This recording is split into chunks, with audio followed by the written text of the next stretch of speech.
Hi there, welcome back to our lecture on the Athenian Golden Age. In part one, we talked about Athens, really the Athenian Golden Age. We talked about different advancements in government, in medicine, and plays that all resulted in Athens as the Greeks defeated the Persians. Without the threat of the Persians, Greek culture was allowed to flourish. Here in part two, we're going to move on. We're actually going to take a little bit of a comparison between Athens and Sparta, and we're going to see how these two city-states go to war against each other during the Peloponnesian War. So I'm going to briefly talk about that war, and then we will talk about philosophy, which is a result of the Peloponnesian War. So that kind of outlines where we're going to go with this. So the Peloponnesian War really is fought, again, between Athens and Sparta. You see those two city-states here. And it's going to have a dramatic effect, especially on Athens. So let's start that, and we're going to do a comparison between those two city-states. So the Peloponnesian War. As Athens grew, other city-states started to view Athens with envy. I mean, Athens really kind of thumbed its nose at everybody else. They saw themselves as the cultural epicenter of Greece, and they treated other people like they were their leaders. And they weren't. Remember, Greece was never a unified country. Each of these city-states ran itself, and so the thought that Athens would be more powerful or more controlling certainly wasn't received well by some of those other city-states.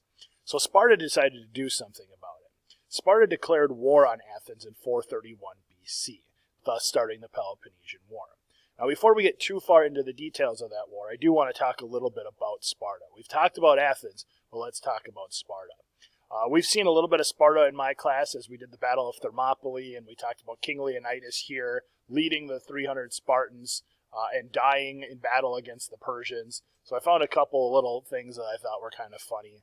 First of all, we're not talking about Sparta, Wisconsin. Maybe some of you have passed through there. Certainly not what we're talking about here. Thought this one was pretty funny. You know, Leonidas kicks the Persian down a well. So caution, this is Sparta. You had to go back in time a little bit for this one. The old tagline for Arby's used to be, "I'm thinking Arby's." And so one of the lines from 300 was, "Spartans, tonight we dine in hell." And somebody added, "And tomorrow I'm thinking Arby's." So, I think it's pretty funny. Sparta is not a very, toured site. Even when I was in Greece, I asked our tour guide, "Does anybody go to Sparta?" And he said, "Nope, there's really nothing there." The Spartans weren't builders, so there's very little left there to tour, certainly not much to see. We're going to do a little tale of the tape. So in my class, you have a little table in your notes with both Athens and Sparta, and I'd like you to write down this information. So certainly feel free to pause this video if you need to get this covered. But we're going to point out some similarities, but mostly some differences between Athens and Sparta. So on the left-hand side, we have Athens. We know they pioneered democracy. The Spartans did not have democracy. They never used it. So they were led by an oligarchy, which was one of our vocab words, which means a small group of rulers often led by the wealthy. Now, that could include a king because we had King Leonidas during the Battle of Thermopylae. The Athenians were led by Pericles. We've talked about him already. But in terms of military, the Athenians had the superior navy because they had access to water. I mean, they were great with their triremes. We talked about Themistocles at the Battle of Salamis. Whereas on the right-hand side with Sparta, they had the superior army. They were more landlocked. The Spartans were some of the best soldiers of all time. They were soldiers for life. They were professional soldiers. On the left-hand side, we see Athens was the head of the Delian League. We've heard of that before. It's an alliance system that was created to combat the Persians. And the Athenians were known for their architecture. I mean, the Parthenon is one of the most famous buildings in the world, and Pericles built that. We saw that in Engineering and Empire. It was a very, very expensive building, had a giant statue of Athena inside of it, which is long gone now. And people didn't really love it in its time, kind of like the Eiffel Tower when it was built. But now it's widely considered to be one of the most beautiful buildings on the planet. Lastly, on the right-hand side was Sparta, like I told you. They weren't known as builders. They did not pioneer architecture, and there's not much left in that city-state today. So it gives us kind of a quick little overview of some of the differences between these two city-states. But again, they go to war against each other in the Peloponnesian War. And that war started in 431 BC.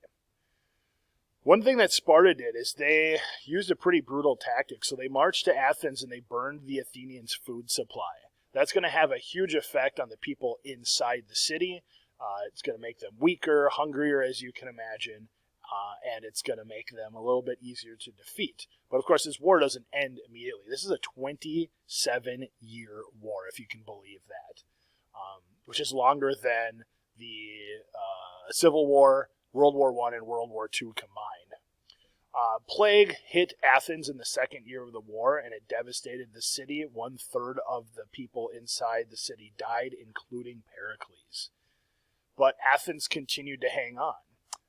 They went to go try to attack a Spartan ally in 413 BC, and they used their navy to do that. And their navy was decimated at a place called Syracuse.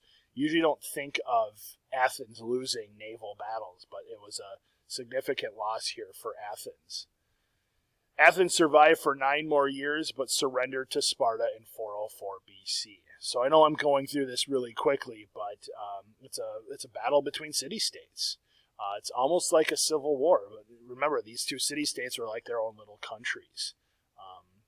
This was not to invade and conquer Athens, so Sparta didn't move in and take over Athens, but it's a huge military loss for the Athenians nonetheless.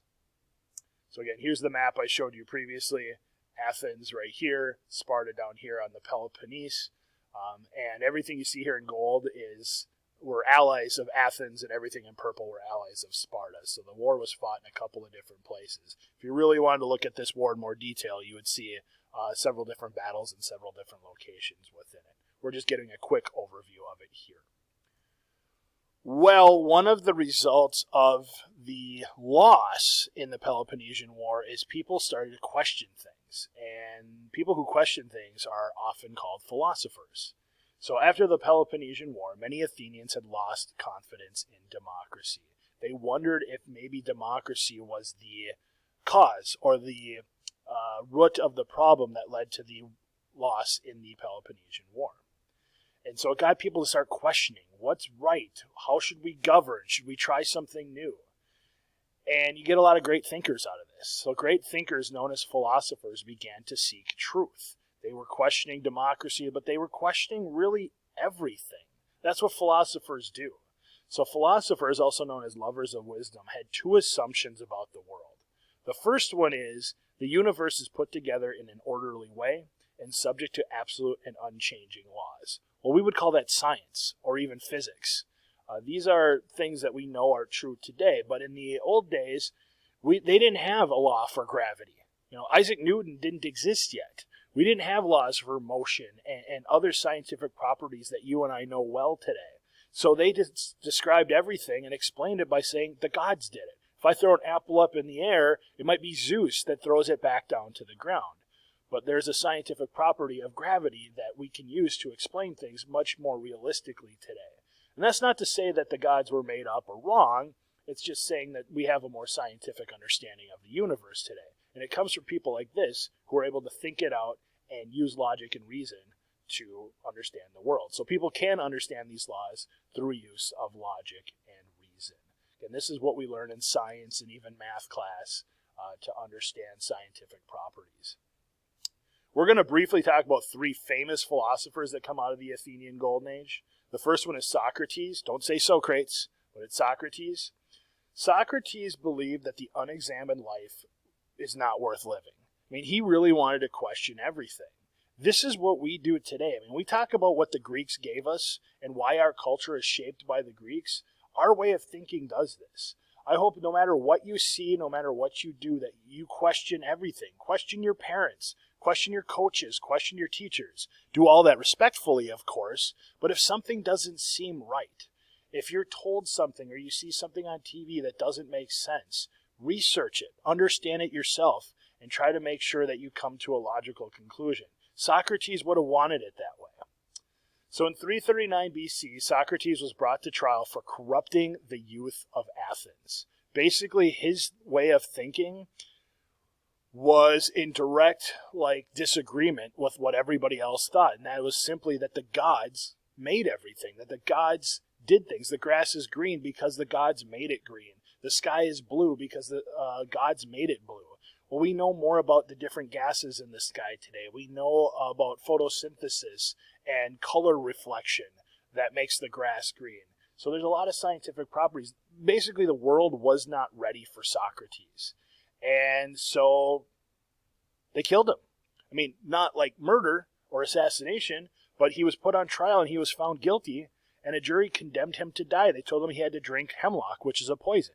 And the story goes, once that sentence was handed down, he took the poison, he drank it. He didn't fight it. He didn't complain about it. That was the law, and Socrates was killed. But what an amazing mind that really shaped the world in a way that still is how we think today.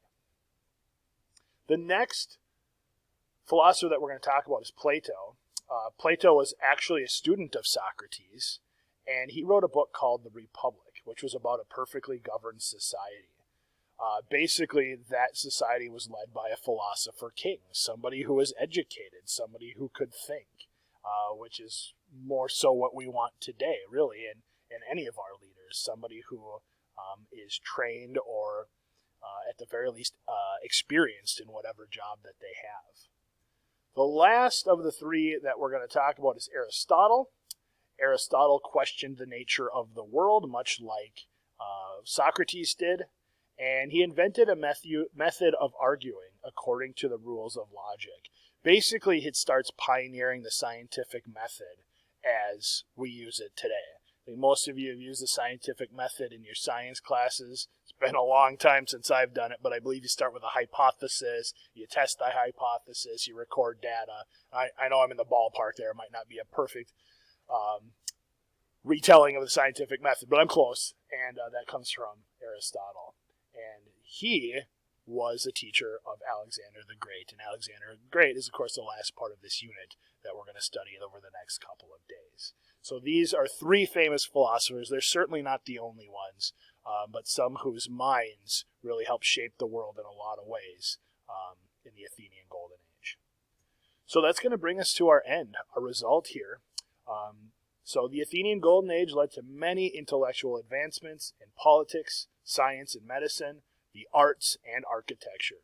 The Athenian Golden Age ended when Sparta defeated Athens in the Peloponnesian War, prompting thinkers to start questioning everything about the known world. Today, we call them philosophers. Well, that's going to come back to our constructive response question, our learning target that says describe the Athenian Golden Age. And man, do we have a lot of stuff that we can use to answer this question. From advances in science, government, plays, tragedies, dramas, to our philosophers. We have a lot that we can use to describe the Athenian Golden Age. So use that to form your 5 to 6 sentence paragraph that you may need to use to answer this question on the test. That's going to do it for us here today on the Athenian Golden Age. I hope you learned something, and we'll see you next time.